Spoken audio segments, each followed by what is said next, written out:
জাতীয় বাজেট প্রত্যক্ষ করে আসছি। বিগত 6 জুন মাননীয় অর্থমন্ত্রী এই মহান সংসদে 2024-2025 অর্থবছরে যে প্রস্তাবিত বাজেট উত্থাপন করেছেন তার উপর সাধারণ আলোচনায় আমাকে অংশগ্রহণের সুযোগ দেওয়ার জন্য আপনাকে গভীর কৃতজ্ঞতা ও ধন্যবাদ জানাই।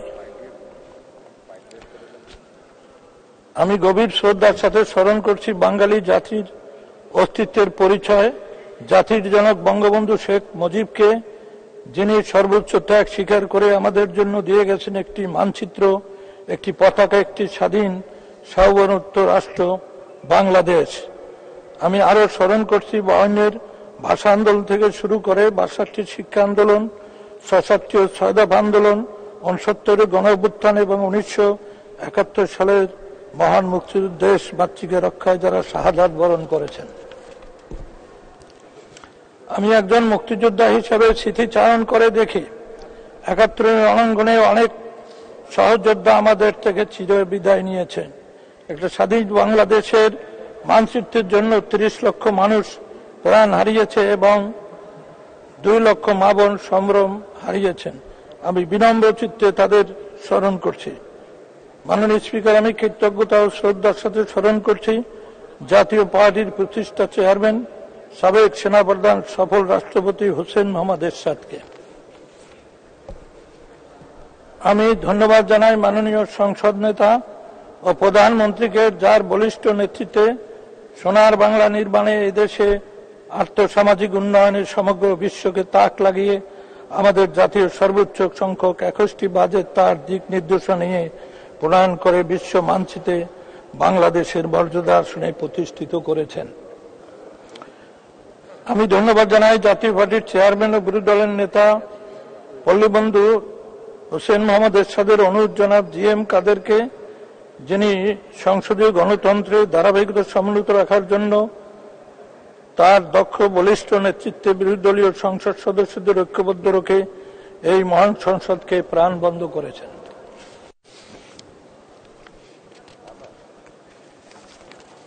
মাননীয় স্পিকার, আমি কৃতজ্ঞতার সাথে ধন্যবাদ জানাই আমার নির্বাচনী এলাকা পটুয়াখালী সদর, মির্জাগঞ্জ, দুমকি উপজেলার ও পৌরসভার সর্বস্তর আওয়ামী লীগ, জাতীয় পার্টি, সরকার সমর্থিত সকল রাজনৈতিক দল ও দলের নেতাকর্মী এবং সমর্থকদের, যাদের অক্লান্ত পরিশ্রমের সহযোগিতায় ও আন্তরিক প্রচেষ্টার মধ্য দিয়ে আমি এই মহান সংসদে তাদের পক্ষে বাজেট আলোচনার কথা বলার সুযোগ পেয়েছি। আমাদের সংবিধানের অনুচ্ছেদ 88, 87 এবং কার্যপ্রণালী বিধির 111(1) অনুচ্ছেদের উল্লেখ আছে, There shall be laid before Parliament in respect for each financial year a statement of the estimated receipts and expenditure of the government for the year in this part referred to as the annual financial statement. Budget একটি সরকারের আয় ব্যয়ের হিসাবের মধ্যে সীমাবদ্ধ।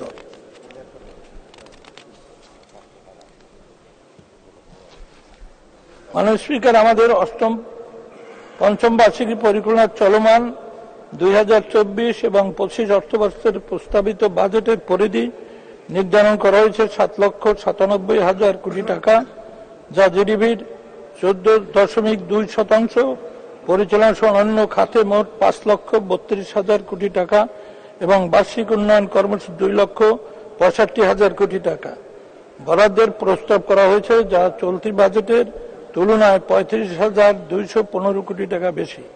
তবে এটা সত্য যে উন্নয়নের পথে দেশ বহুদূর এগিয়ে যাচ্ছে, তাই অর্থ বাজেট প্রতি অর্থ বছরে বৃদ্ধি পাবে, এটাই বাস্তব। মাননীয় অর্থমন্ত্রী বাজেট প্রণয়নে যে চিত্র অঙ্কন করেছেন তা ছোট করে দেখার কোনো অবকাশ নেই। এর মধ্যে আমরা দেখতে পাব নতুন একটি আর্থিক বছরে কেমন যাবে। এই প্রস্তাবটি বাজেট সম্পর্কে বিশিষ্ট অর্থনীতি অনেকের ধারণা, বিভিন্ন মন্তব্য শুনতে পাই। কেউ বলেছেন এই বাজেট গণমুখী, আবার কেউ বলেছেন গণবিরোধী, কেউ বলেছেন অবাস্তব, উচ্চবিলাসী, স্বপ্ন কল্পনা বিলাসী। বাজেট সম্পর্কে আমাদের পার্টির চেয়ারম্যান বলেছেন দেশ বড় অর্থনৈতিক সংকটের মুখে, এবং আমাদের প্রবীণ মাননীয় সংসদ সদস্য তিনি এখানে আছেন, জনাব রাশেদ খান মেনন বলেছেন, জনগণের উপর দায় রাখা হয়েছে। এই বাজেট নিয়ে ব্যবসায়ী সংগঠন যেমন বিডিএমএ, বিকেএমএ, এফবিসিআই বাজেটকে অভিনন্দন জানিয়েছেন। অন্যদিকে কয়েকটি দল সংগঠন বিরোধিতা করেছেন। বাজেট পেশ করার পর দেশের দৈনিক সংবাদপত্র কি বলেছেন সে ব্যাপারে আমি এই পত্রিকাগুলো নিয়েছি এবং আপনাকে আমি মেনশন করব এখানে যে তাদের বিবেচনাও গুরুত্বপূর্ণ মিডিয়ার।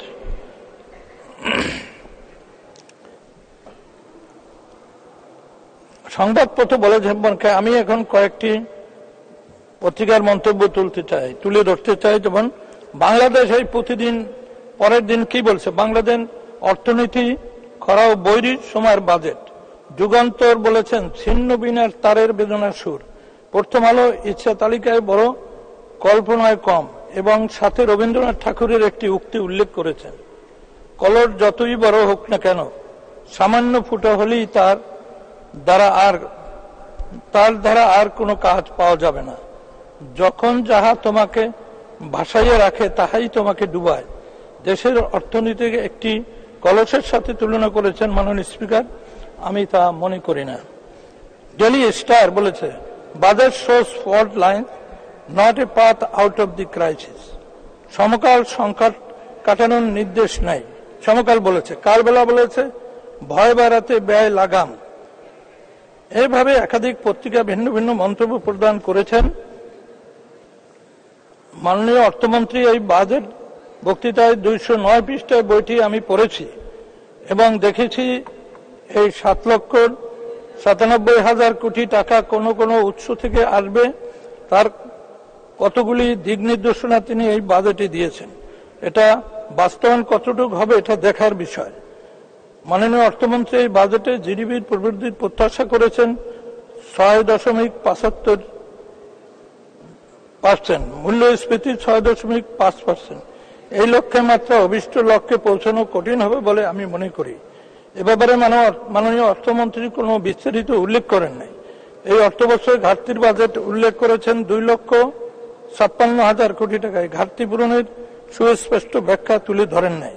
তবে তার নিকট কোনো ম্যাজিক রয়েছে কিনা তা আমার জানতে হবে মাননীয় স্পিকার। কালো টাকা সাদা করার বিষয়ে সরকারের গুরুত্বপূর্ণ ব্যক্তিরা বলেছেন, গণমাধ্যমে এটা এসেছে, মাছ ধরতে আদার দিতে হয়। তবে আমি মনে করি পুকুরের সব মাছ ধরলে এটা একটি সংকটের কোনো কারণ হবে কিনা। মাননীয় স্পিকার, এই বাজেটে কৃষি ও খাদ্য খাতে ভর্তি কমানো হয়েছে। এতে করে আমাদের কৃষকগণ ব্যাপক ক্ষতি হবে, তারা কৃষিজাত পণ্য উৎপাদনে নিরুৎসাহিত হবে। পানি সম্পদ খাত স্থানীয় সরকার খাতে বরাদ্দ কমিয়েছেন। পটুয়াখালী, মির্জাগঞ্জ, দুমকি সহ দেশের দক্ষিণাঞ্চল প্রাকৃতিক দুর্যোগ প্রমালে গ্রামীণ অবকাঠামো, ব্রিজ, কালভার্ট ও ভেরিবাঁধগুলো ধ্বংস হয়ে গেছে। এগুলো পুনর্নির্মাণের ব্যাপক অর্থের প্রয়োজন। এই খাতগুলোকে আরো বরাদ্দ বৃদ্ধি করার প্রয়োজনীয়তা রয়েছে। আমার কাছে মাননীয় স্পিকার একটি রিপোর্ট এসেছে ইউনো 3 জনের কাছ থেকে, দুমকি, মির্জাগঞ্জ, পটুয়াখালী। এখানে তারা বলেছেন 1400 কোটি টাকার প্রয়োজন হবে। তারা একটা স্ট্যাটিস্টিক পাঠিয়েছেন। মাননীয় প্রধানমন্ত্রী নেতৃত্বাধীন সরকারের টানা 15 বছর ক্ষমতায় থাকার সুবাদে ব্যর্থতার পাশাপাশি অনেক সফলতা রয়েছে। দেশের উন্নয়ন হয়েছে ব্যাপক। পদ্মা সেতু ছাড়াও metro rail, elevated express, 3rd terminal, চট্টগ্রামে বঙ্গবন্ধু কর্ণফুলী টানেল, পটুয়াখালী তাপ বিদ্যুৎ কেন্দ্র, পায়রা সমুদ্র বন্দর সহ অনেক মেগা প্রকল্পের কাজ সমাপ্ত হয়েছে এবং কয়েকটির কাজ চলমান। এইসব উন্নয়নের সুফল জনগণ পাচ্ছে, কিন্তু কয়েকটি ব্যাংকের অর্থ লুটপাট সহ দুর্নীতিবাজ বিদেশে অর্থ পাচার ব্যক্তিদের কারণে এই উন্নয়নের সুফল মেলান হয়ে যাচ্ছে। মাননীয় প্রধানমন্ত্রী সদস্য, আপনার 2 মিনিট বলুন। মাননীয় প্রধানমন্ত্রী, এদেরকে আইনের আওতায় আনতে হবে। ব্যাংক ঋণ খেলাপির ব্যাপারে উপযুক্ত সিদ্ধান্ত নিতে ব্যাপারে আমরা আপনাকে সর্বাত্মক সহযোগিতা করব। আমাদের একটি সরকার ও শাসন আমল ছিল, সেই সরকারের নেতৃত্বে ছিলেন পল্লীবন্ধু এরশাদ। এদেশের উন্নয়নের বীজ পল্লীবন্ধু বপন করে গেছেন। উপজেলা পদ্ধতি চালু করে যে গ্রামগুলোকে অন্ধকার ছিল তাতে আলো জ্বালিয়ে পিছড়ে পড়া এই জাতিকে সম্মুখে নিয়ে এসেছেন। জনসংখ্যা নিয়ন্ত্রণ উচ্চ পর্যায়ে তৃণমূল পর্যায় পর্যন্ত বাধ্যতামূলক পর্যবেক্ষণ ব্যবস্থা গ্রহণের সফলতার জন্য তিনি জাতিসংঘ পুরস্কার পেয়েছিলেন। জাতিসংঘ শান্তি মিশন থেকে উল্লেখযোগ্য পরিমাণ রেমিটেন্স আসবে।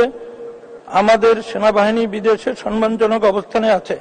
এটা পল্লীবন্ধু এরশাদের অবদান। স্বাধীনতার পর 1990 সন পর্যন্ত এদেশে উন্নয়ন যা হয়েছে তার সিংহভাগ পল্লীবন্ধু এরশাদের শাসনামলে হয়েছে। তিনি ঢাকা শহরে বিদ্যুতের নিশ্চয়তা দিয়েছেন, সোডিয়াম লাইটের ব্যবস্থা করেছেন, ভেরিবাদ করে মানুষের জীবন রক্ষা করেছেন এবং অনেকগুলো রাস্তা করেছেন। মানুষ স্পিকার রোকেয়া সরণি, বিজয় সরণি, পান্থপথ, নর্থ সাউথ রোড সহ অনেক উন্নয়ন হয়েছে। আপনি জানেন, আপনি উত্তরবঙ্গ থেকে আসার জন্য তিনি সেই দিন ক্যাবিনেটে আমাদেরকে বলেছিলেন যে একটি যমুনা ব্রিজ আমি দেখতে চাই, আমার দেশের মানুষ পিছনে আছে, আমি আর কিছু চাই না। তিনি যাত্রা শুরু করেছিলেন, কিন্তু মাননীয় প্রধানমন্ত্রী শেখ হাসিনা তিনি সেটা সমাপ্ত করে উত্তর অঞ্চলের মানুষের জীবনের প্রত্যাশা পূরণ করেছেন। অনেকগুলো বিষয় আছে মাননীয় স্পিকার, আমি সময়ের দিকে তাকালে দেখতে পাই যে আপনি সুযোগ না দিলে আমি বলতে পারবো না। তবে এটা অনুরোধ করব যে আমি বিরোধী দলে আসি, আমাদের একটা সময় নির্ধারণ আপনি করেছেন, মাননীয় প্রধানমন্ত্রী জানেন, আমরা বিরোধিতা করি সেটা গঠনমূলক এবং যেটা বাস্তব, যেটা সদস্য আপনি আর 2 মিনিট বলুন, 2 মিনিট শেষ করুন। সম্প্রতি ঘূর্ণিঝড়ের রোমালের আঘাতে দেশের দক্ষিণ অঞ্চল ব্যাপক ক্ষতিগ্রস্ত হয়েছে। আমার নির্বাচনে গ্রামীণ রাস্তাগুলো ভেরিবাদ সহ পানির স্রোতে বিলীন হয়ে গেছে। কাজা আধা পাকা ঘরবাড়িগুলো ঘূর্ণিঝড়ের আঘাতে ধ্বংস হয়েছে। অনেক কৃষকেরা ফসল নষ্ট হয়েছে এবং মৎস্য চাষীদের পুকুর ঘেরের মাছ পানিতে স্রোতে নদীতে ভেসে গেছে। এই মানুষগুলো এখন অনেক কষ্টে দিনাতিপাত করছে।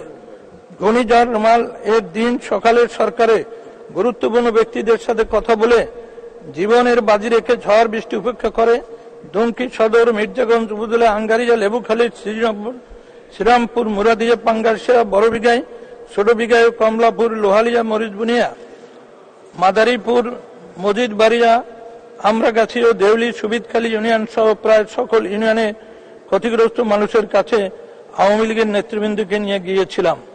পাঙ্গাসি ইউনিয়নের দক্ষিণ পাঙ্গাসি গ্রামে ঘরের উপর একটি গাছ পড়ে জয়নাল হাওলাদার নামে একটি ব্যক্তি নিহত হয়েছে। ওই দিন সন্ধ্যা 6টায় তার নামাজে জানাজায় অংশগ্রহণ করেছিলাম। তাদের আর্তনাদ ও বেদনার কথা শুনেছি। সরকারের পাশাপাশি আমাদের ব্যক্তিগত অর্থায়নের সমর্থ অনুযায়ী সহযোগিতার হাত বাড়িয়ে দিয়েছি। তাদের দাবি তাদেরকে পুনর্বাসন করতে হবে।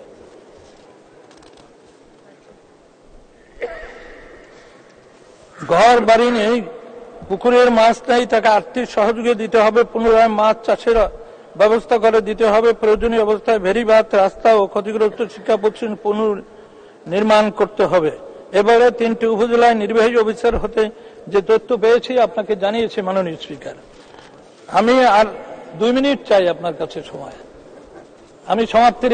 আর 1 মিনিট নেন, 1 মিনিট। আমার নির্বাচনী এলাকার পূর্ব অঞ্চলে কমলাপুর ইউনিয়নে ও দক্ষিণ অঞ্চলে বড়বিঘা ইউনিয়নে আইন শৃঙ্খলা রক্ষার্থে 2টি পুলিশ তদন্ত কেন্দ্র স্থাপনের জন্য মাননীয় স্বরাষ্ট্রমন্ত্রী মহোদয়ের দৃষ্টি আকর্ষণ করছি। আমার নির্বাচনী এলাকার সদর হাসপাতালে পটুয়াখালী মেডিকেল কলেজের সাথে সম্পৃক্ত হয়ে গেছে। মেডিকেল কলেজ পরিচালনার পরিষদের সভাপতি সাহেব পরিচালনা করেন, এটা স্বাভাবিক। তবে আমার এলাকায় জনগণের স্বার্থে স্বাস্থ্য সেবা নিশ্চিত করার লক্ষ্যে এই শহরের আশেপাশে পূর্বের সদর হাসপাতাল নয় একটি হাসপাতাল নির্মাণ মাননীয় মন্ত্রী মহোদয়ের সদয় দৃষ্টি আকর্ষণ করছি। পরিশেষে মাননীয় স্পিকার, পদ্মা সেতু এদেশের দক্ষিণ অঞ্চলের মানুষের অসাধারণ জীবনযাত্রার মান উন্নয়ন করেছে। আপনি আমার মাননীয় প্রধানমন্ত্রী আমার এলাকায় একটি ইভিজেট অনুমোদন দিয়েছেন। যত তাড়াতাড়ি কাজ শুরু হয় তার জন্য তিনি সদয় দৃষ্টি রাখবেন আমার অনুরোধ। এবং আমাদের 2টি ব্রিজ মাননীয় স্পিকার, এটা আমরা এর আগেও পার্লামেন্টে বলেছি, লাউকাঠি ব্রিজ এবং আরেকটা ব্রিজ সহ কয়েকটা ছোট ছোট ব্রিজ। আমি ধন্যবাদ মাননীয় সদস্য, আপনাকে অসংখ্য ধন্যবাদ। মাননীয় সদস্য শেষ করুন। পরিশেষে বলতে চাই, বাংলাদেশ এগিয়ে যাচ্ছে, আমরাও পিছনে নেই। আমরা ঐক্যবদ্ধভাবে বঙ্গবন্ধুর স্বপ্ন সোনার বাংলা আমরা নির্মাণ করব মাননীয় প্রধানমন্ত্রীর নেতৃত্বে এবং তার সহযোগিতা এবং তার নিরপেক্ষতার কারণেই আমি পার্লামেন্টে আছি। আমি তাকে গভীর কৃতজ্ঞতা জানাই। ইনশাআল্লাহ আগামীতে আবার দেখা হবে। আমরা এই বাংলাদেশ গড়ার কাজে আমরা একযোগে কাজ করব এবং বিরোধিতার জন্য বিরোধী নয়, দেশের স্বার্থে আমরা মিলিতভাবে কাজ করবো এই অঙ্গীকার ব্যক্ত করে মানুষ আপনাকে ধন্যবাদ জানিয়ে আমি আমার বক্তব্য এখানে শেষ করছি।